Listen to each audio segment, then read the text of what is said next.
Welcome to your Joyful Riches podcast, where you gain tips for easily ignite your full spectrum wealthy life. Join us. I'm your host, Burjit Tan, and G100 Global Networking every Saturday at 8:30 a.m. Pacific with your friends and families because we all want and deserve to be wealthy and happy and healthy. This podcast is powered by Anchor FM by Spotify. Anchor FM is the super awesome free podcast made easy platform. And for this week, we are so thrilled and honored to have Carol Ann with us. Carol Ann, would you mind share with us what is it that you do? Oh, I'd love to. Thank you, Rashid. Yes, I'm actually the writing facilitator. Writing facilitator. I don't know too many writing facilitator to be honest. So that is so fun. That is so fun. So would you mind tell us all what does a writing facilitator do, and what brings you to become a writing facilitator? That's a very good question. And as the writing facilitator, what I do is I unlock the writer within so that I assist women in becoming more productive with their writing. And what they experience is then free-flowing writing. They experience that unlocking of the writer within and getting their story written, getting their book written. Because as I say, you can't publish what isn't written. And this has actually all come about through my own journey of unlocking the writer within. So this is how I came about to it, because I actually started off as a maths teacher. Maths is what I love. Numbers, maths, it all cooperates. It's just something that I love and I find really easy. I always find numbers just cooperate for me, whereas words never did. I found writing an absolute nightmare. I hated it. I hated words because they never cooperated with me. They always seemed to get stuck somewhere, and I could never quite get them out. I knew what I saw in my mind's eye, and I knew what I felt, but somehow the words wouldn't come. And actually writing anything was just really quite painful. But somehow I must have had a level of writing that was okay, because I passed the exam, at 16. I needed to and got a good grade, which I can never understand how I did it, but I did. And I did trained as a teacher, yes, a maths teacher, and yes, I did need some help with my English writing to get to do the essays. But by the final year, I was getting A pluses with my essays. So something shifted there. But what happened for me was that it was through my own daughter's struggle with actually accessing learning. Age 15, going on 16, about to sit her own exams at that age. She had become very angry, no confidence, didn't want to sit any of her exams. She'd become quite rebellious. And I didn't know how to help her. She just said, I'm going to fail them all. I'm going to fail them all, Mum. There's no point me sitting my exams. And it was at the Christmas, just before she was due to sit her exams, that I found an educational kinesiologist, brain gym consultant. And it was amazing how it happened, because I'd heard about brain gym, but I heard about the course. And I'd gone into this natural therapist clinic just to get some essential oils, and saw a leaflet and said, oh, can you have a one-to-one, for brain gym? And she went, oh, yes. And here's David Hubbard right now. And literally, this consultant came out to get something for a client that he was working with. And in that 1-minute conversation where I told him what I was observing with my daughter, he said, I can help. And I went, great, book me an appointment. And from the January to the May, when she sat her exams, she let me sit on all of the sessions. And literally, I was just amazed and very often choked at the changes that happened to her, because I saw my daughter came back to me. Wow. That confident, happy, cheerful girl, you know. Yeah. And she sat all her exams, passed them all, went on to do another course the following year, was getting merits and distinctions. Wow. And actually said to me, Mum, I wish I could do my GCSEs again, because I know I could do better. And I just had to find out more. So I then started training in Brain Gym and thought I would just tick it alongside my teaching. But the universe had other ideas, as it does. And literally, I was doing one course after another, and ended up having to leave teaching because there was this conflict. It made such a change and a difference for my students and my teaching, but I couldn't explain it. And I say this was about 20 years ago. So I literally met this enormous mountain of resistance. And so I knew I had to step out of teaching, because, you know, you're either a teacher or what you're doing now. It was clearly confusing for them. So yeah, I stepped out and started training in other complementary fields, but, you know, started off with educational kinesiology, Brain Gym. And educational kinesiology is about re-educating the body to move in a more efficient way. It's drawing out learning through movement. Mm-hmm. And I just experienced such shifts for myself after that as well, and then training in other fields. And then one day I decided to do an English language A level, which is the advanced level that we do here before you go to university, which is something I thought was beyond me. You know, English language, how did I get my ordinary level at 16? There's no way I'm going to get an A level, you know. But I thought, no, let me have a go at this. So this would have been about 16, 17 years ago now. And I sat it and I passed it. It was hard work, you know, but I had all the tools and the techniques to support me. And every week I was asking questions. So I was able to ask questions to get answers to help me as well in a way that I couldn't before, because all my trainings, you know, I was an NLP master practitioner by this time. So again, I could hear and listen to what was being said, ask questions until I got the understanding that I wanted. But it took like out of me, but I got it. And then just found myself helping other people with their writing. It just happened. And then I realized that there was something here that is actually quite enjoyable with writing. I found myself starting to enjoy playing with words, exploring words. And then, what was it, about 4 years ago, I suddenly had the opportunity to write it's just a 200-word piece for a community book project, which I did. It got published. And all of a sudden I'm a published author and I'm going, how does that happen? You know, because actually many years before that must have been even before I did my English language A level, so probably about 18 years ago, I actually heard a voice in my head that said to me, you are going to write a book. And that was like, what? That was such a shock to me, because actually I was sat on a boat on San Francisco Bay.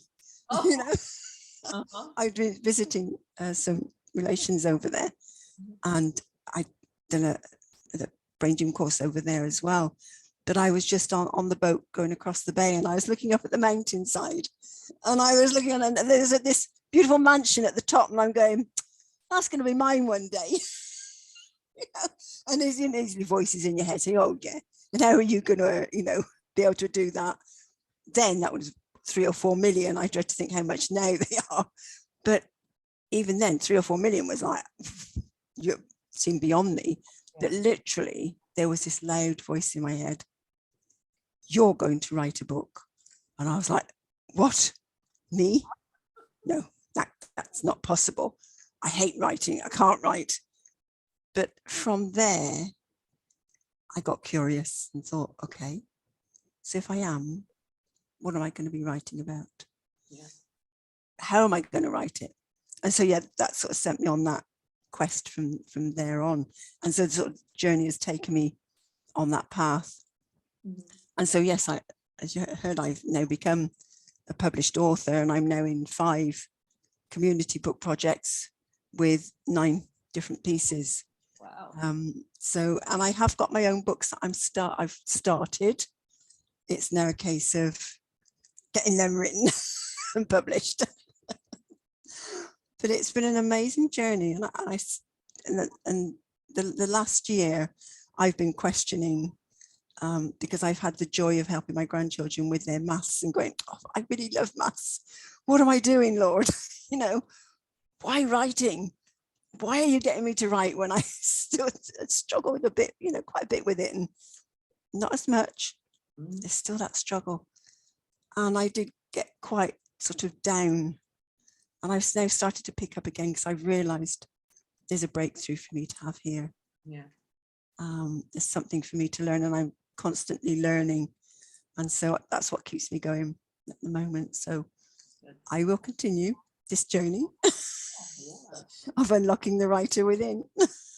That's wonderful, and that you are that is so wonderful, and you're helping other people doing the same thing. That's that's the beautiful thing.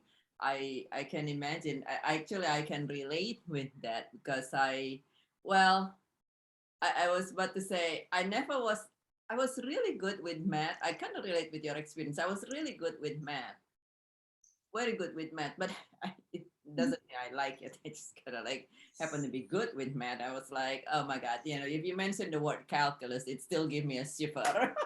Oh, I'm like, ooh, those are the most traumatizing things in life.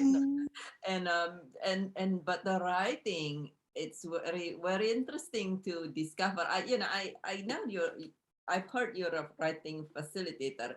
The part that I never know was it was actually challenging for you, which is kind of, I think, is a good message for our audience here, that you might believe that you are the worst writer under the sun, and writing is just not part of your life and things, and it is possible to be able to write and even help people through your writing.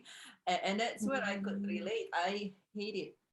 Oh gosh, I got life knows I hated writing with a passion when I was younger. It's so much so that I remember the first time I met my mentor, and then at the same time I met one of the person who become my writing coach.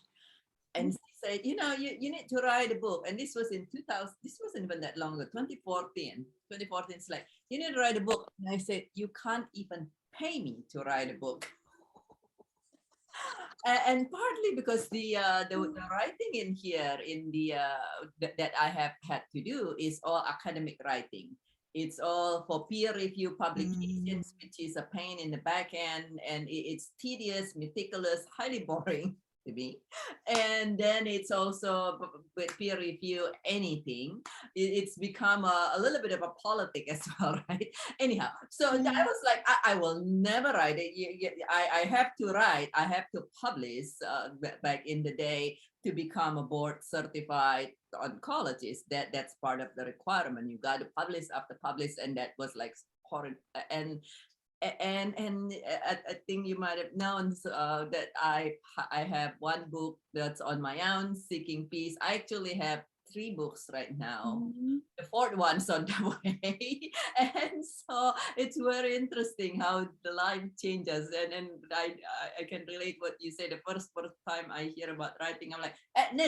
You get out of here. It's like, it will not happen in a million years. Yeah. No way. And Not a chance. with me, I went back to the same person's what is it, like 6 years later or something? Not even. I was like, yeah, no, I think you were right back then. She was just laughing. But it is so interesting to be able to help people with the writing, and you say it's, you know, it's allow people to express. Can you explain more about that? What do you think's benefit of writing for people in terms of being able to allow them to thrive better? You get to know yourself. It's actually, for me, I realize it's a healing journey, because you come up against your limiting beliefs, what holds you back, how you feel about it. That inner child that maybe hated writing at school is the one who's pulling against you writing now. And it's allowing that inner child healing to happen. And so that can be laid to rest, so that therefore you can start to feel more enjoyment with writing. So it's actually quite a healing journey. And I don't think people realize how much it can be, but it is. It's a huge healing journey. And you get, as I say, you get to know yourself through that writing journey as well. And you can then, you grow as a person. I've lost your question. That was my question. How find being able to write benefit people, or the writers, of course, and I would say, you know, that would be a beautiful answer. I never see it as a, which is, I would say that is true, right? If you weren't a writer before, there's a component of fear. I would say a good part of me was like, it's kind of like a little bit traumatized, and a little bit of, oh my God, all this trouble, I can't fathom doing that again. And so it's like you said, it's a healing journey, which is quite beautiful. And honestly, I never even see it that way, or never realized it that way until you mentioned. Yeah, because you get more confident with yourself. Those inner voices that pull you down start to quieten and actually start working with you. You know, so there's a peacefulness that comes. There's a confidence. There's a more self-esteem that comes through the writing, and obviously it impacts your own writing, how you're writing, what you're writing, because the more you can shift that, your actual style of writing, it allows for your own voice to come out, your own way of writing, your tone to come out in your writing. Right. And so it's not forced, because what I know, and through, I can sort of feel it, if something is forced, it comes through in the words, it comes through in your writing, and that will impact your reader and push them away or make them not feel comfortable. Whereas if you can work through that and come from a place of freedom and ease of writing, even when it's your story, because what I focus on, or have come to focus on more, is people writing their story, because that's the one that's emotional, there's a vulnerability to it, and the one that they tend to pull away from doing, but it's the one that actually will make a big impact on building their business even more. So it is allowing them to be with the emotion and be able to write from there rather than being taken over by it. But if you can write from that emotion, it goes through in your words, it connects with your reader. It's heart to heart. And, you know, that reader is possibly your potential client. If you've got a business and it's your story that you're writing. But even if you're just writing because you enjoy writing, and there's always another level that you can go to, even if you're someone who writes freely, enjoys it, and has always had a good level of writing, there's always another level you can go to, is what I believe now. And I think we tend to settle, and it's about not settling. Yeah. for where you're at.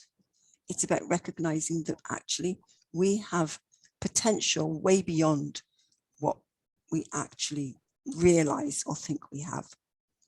To whatever level we're at with our writing right now, there's a whole nother level we could go to. There's always room for improvement. And I would say Absolutely. it's very interesting because that is indeed my experience. When I wrote Seeking Peace, what is that, 2019, only 3 years ago. But even now, I could tell when I write it, it's like a different flow. It's actually funny that you mentioned that I was doing applications yesterday. It's one of those like massive, extensive pages after pages of applications that you have to write and write and write and write to exhaustions. And I remember doing this same thing last year, and it took me, I think, 3 days. And this time, granted that I have seen the questions before, it's slightly different questions, but this time it took me 4 hours. Oh no.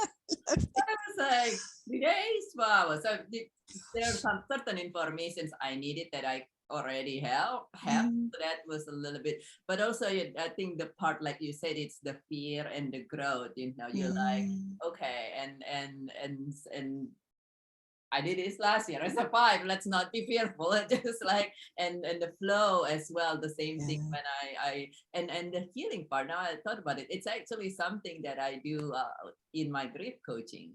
I do ask people to write their story, within limit.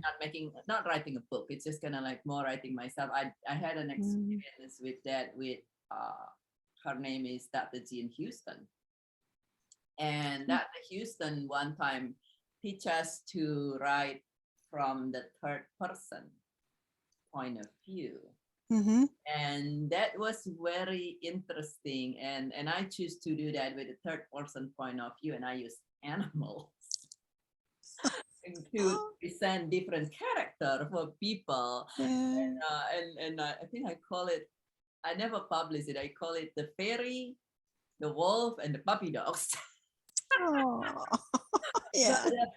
But it was interesting. It was quite healing, like you said, and it's allowed you to break through your look back as well as break through your limitations.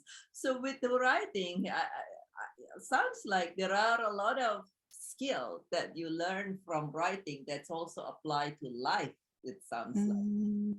So do you from the experience, from your daughter in your growth and all the things that you do you have one or two particular, one or two advice for our audience in terms of continuing to grow and creating an even more beautiful, full spectrum, rich, joyful life? I love that phrase of more rich spectrum, joyful life. That word spectrum, yes, it is. We're at one end of the spectrum, and it's like there's a other end, but actually beyond that's another spectrum, is what I believe is. So it's never ending. There's always another spectrum you can go on, just having that joyful riches. And what I've realized is actually our words, there's so much richness and wealth in our words, with the way you can use them, the amount of vocabulary that is available to us. And so it's about one of the things I've realized is expanding your vocabulary, exploring words, pick a word a week, and which is something I've started doing. And I've started doing it because I've got a membership group that I'm running, that I'm running this word a week because that's something I feel I wanted to do, because it's about growing your writing mastery. And it's words are the main thing to do with writing. You haven't got your words, right? You haven't got anything. And so it's finding different words. It may be a word that you already know and use a lot, but by finding words that are the same, synonyms, that you can use a different word. that says the same thing. It just gives you that variety. Or it may be that it's a word that you do know, but you never use. There's so many words that we know, but we never use. Why not? So it's bringing it into your repertoire.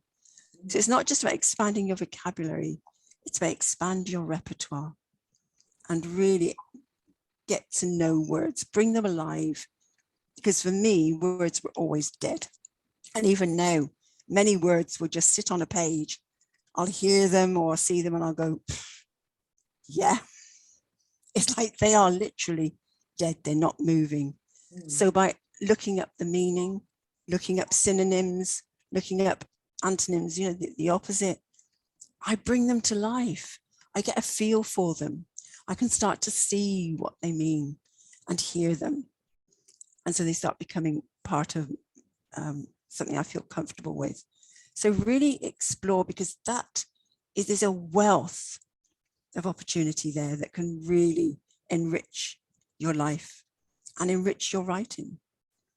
And another thing is just realize that we all have a message within us to share with the world that will actually make an impact and make a difference in someone else's life. And it may only just be one person, but if you can change someone else's life, just one person, everybody around that one person is impacted. So you've impacted other people as well. So there's a ripple effect. And so it is recognizing what are the doubts that you have about sharing your experience, your story, and lay those doubts to rest, because by not sharing your story, you're actually depriving someone else of the chance to possibly change their life in some way. It can be that dramatic, you know, so just bear that in mind. That's what I love that, since how words is creating your full spectrum reaches by increasing your wealth of words. That's just so beautiful, and knowing that to allow ourselves to step up to the plate, so to say, because otherwise, like you said, we might be depriving others. How do people find out about you? And you mentioned you have these words of the week club or something. How do people find out about you and or your work? At the moment, I best way to find me is either on LinkedIn or Facebook. I do have a Facebook group. If you find me on Facebook, you can see on my banner, click on here and you'll find out about my my group. And it's then getting in touch with me and finding out about because I do have a free 5-day writing challenge that helps you to reconnect with your writing. It helps you to give the foundational framework or build that for your writing, that enables you to then focus on your writing and move forward with it. So I run that every 8 weeks. And I do have ones coming up next week, but it might be a bit soon, but there's always one. So do, find me on Facebook and find out about it, so we'll put it out there. And my membership group is, it's a paid membership group, and it's where you get time and space to write. There's 2 opportunities a week. So it's Tuesday evening and Thursday morning UK time. So it means that people in other parts of the world can actually join in at least one of them. But it gives you focused time and space to write. And within that, there's support, because I will do some activities that just help you be present, shift any anxiety. So there's a different element that I bring to it as well. But you get that focused time, and people are finding it really helpful with their writing. So that's yeah, those are the two things. I do have other programs, but do find me and focus on that. My free 5-day writing challenge and my membership group. That's awesome. But find me on Facebook or LinkedIn. Super. It's Carol Ann Cooper. We'll put the link for that as well. And that is super awesome. Yes, having a dedicated time, I found through my by now multiple books to venture is like night and day different. It's like, you know, discipline yourself. I'm going to do this at this time and once a week or twice a week or what have you. Sure, make a huge difference. Thank you so much. Do you have a final message for our audience? One final message for our audience?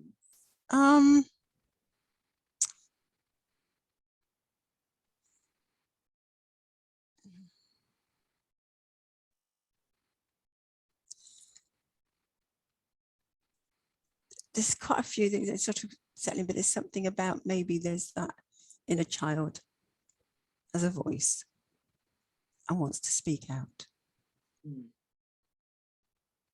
Allow that inner child to be heard, to have that voice. And what I found through writing, it has helped my speaking journey. So it does help give you a voice. It helps you to speak out. So get in touch with that inner child. What does that inner child want to say that hasn't yet been said? It's been held back. And allow that voice to come out to the world. It's time to be heard. Right. That's beautiful. And I imagine that's very true. And when you write, you allow the inner child to be heard, and then it will amplify all other aspects of your life as well. You say, you know, with speaking and things, because now you learn to express yourself in an even better way. And so that is so beautiful. Thank you so much, Carol Ann, for sharing your tips today. That is, and your story is so inspiring.